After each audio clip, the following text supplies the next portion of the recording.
नमस्कार दोस्तों, आज बात शहीद आजम भगत सिंह की। हिंदुस्तान में पंजाब प्रांत में लायलपुर जिले के अंदर एक गांव बंगा, जहां एक बच्चे का जन्म होता है। हालांकि ये गांव आज पाकिस्तान में स्थित है, लेकिन आज हर हिंदुस्तानी को गर्व होगा कि हिंदुस्तान के अंदर ऐसे ऐसे नौजवान पैदा हुए जिन्होंने हंसते हंसते अपने आप को भारत मां की रक्षा के लिए अपने प्राणों का बलिदान दे दिया।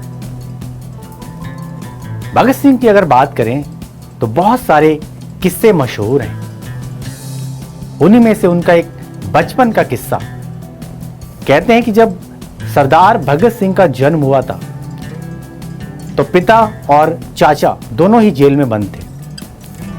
जन्म होने के बाद पिता को जमानत दी जाती है और वो घर आते हैं तो घर में खुशियों का माहौल होता है, खुशियां दुगनी हो जाती हैं और धीरे धीरे ये बच्चा बड़ा होता है। भगत सिंह के खेल भी अलग थे और बच्चों से वो अलग थे।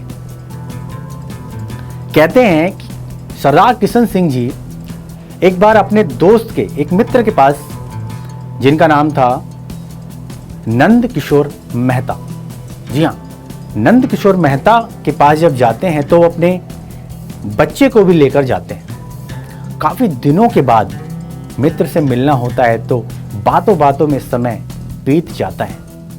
अचानक नंद किशोर मेहता की नजर बालक पर पड़ती है। बालक के पास जब वो जाते हैं तो वो देख के हैरान हो जाते हैं कि बालक कुछ कर रहा होता है, उनको समझ नहीं आता है। वो पहले तो उनसे पूछते हैं कि बेटा आपका नाम क्या है। वो कहते हैं भगत सिंह।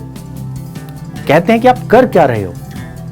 तो वो एक जवाब देते हैं कि मैं बंदूकें बो रहा हूं। वो हैरान रह जाते हैं, कहते हैं आप इन बंदूकों का करोगे क्या? तो सरदार भगत सिंह जो कि एक बालक थे, उन्होंने कहा कि मैं इन बंदूकों से अपने देश को इन गोरों से आजाद कराऊंगा। ये बात सुनकर, इन नन्हे बच्चे की बात सुनकर नंद किशोर मेहता हैरान रह गए। उन्होंने बच्चे को अपने गोद में उठाया और सरदार किशन सिंह जी से बोले कि आपके घर में एक साधारण बच्चे का जन्म नहीं, बल्कि विलक्षण प्रतिभा के धनी कैसा बालक पैदा हुआ है जो आगे चल के आपका नाम रोशन करेगा, देश का नाम रोशन करेगा। और ठीक वैसे ही आगे चलकर नंद किशोर मेहता के ये शब्द बिल्कुल सच साबित हुए। दरअसल चौरी चौरा हत्याकांड के अंदर जो वारदात हुई थी, उससे भगत सिंह के दिल पर एक गहरी छाप छोड़ दी, एक गहरी चोट लगी और उन्होंने मन ही मन ये दृढ़ संकल्प किया कि मैं अपने देश को इन गोरों से आजाद कराऊंगा। महात्मा गांधी और सरदार भगत सिंह दोनों ही अपने देश को आजाद कराना चाहते थे, लेकिन दोनों की विचारधारा में जमीन आसमान का फर्क था। एक दूसरे से उनके विचार बिल्कुल भी मेल नहीं खाते थे। भगत सिंह क्रांतिकारी विचारों के, उनके विचार क्रांतिकारी थे और वो कहते थे कि अगर ईंट का जवाब पत्थर से देना चाहिए, कोई आपको एक गाल पे तमाचा मारे तो आपको भी उसका जवाब देना बनता है।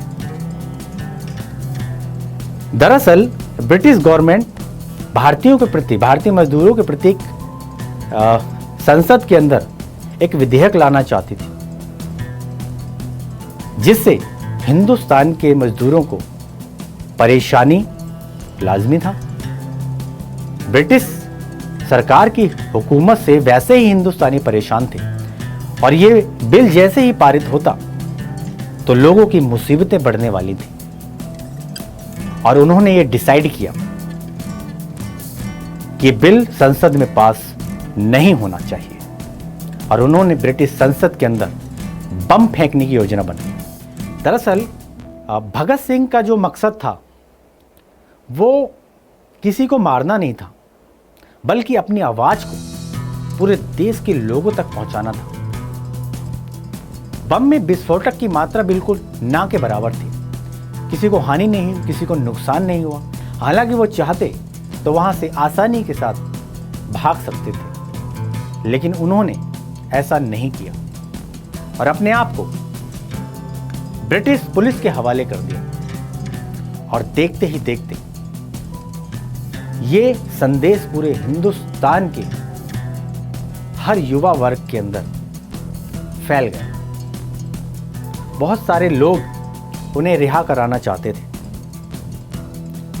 हालांकि ब्रिटिश सरकार ने भी एक प्रस्ताव दिया कि अगर भगत सिंह माफी मांगे तो हम उन्हें रिहा कर सकते हैं, लेकिन भारत मां के वीर सपूत को ये बिल्कुल भी मंजूर नहीं, झुकना बिल्कुल मंजूर नहीं था।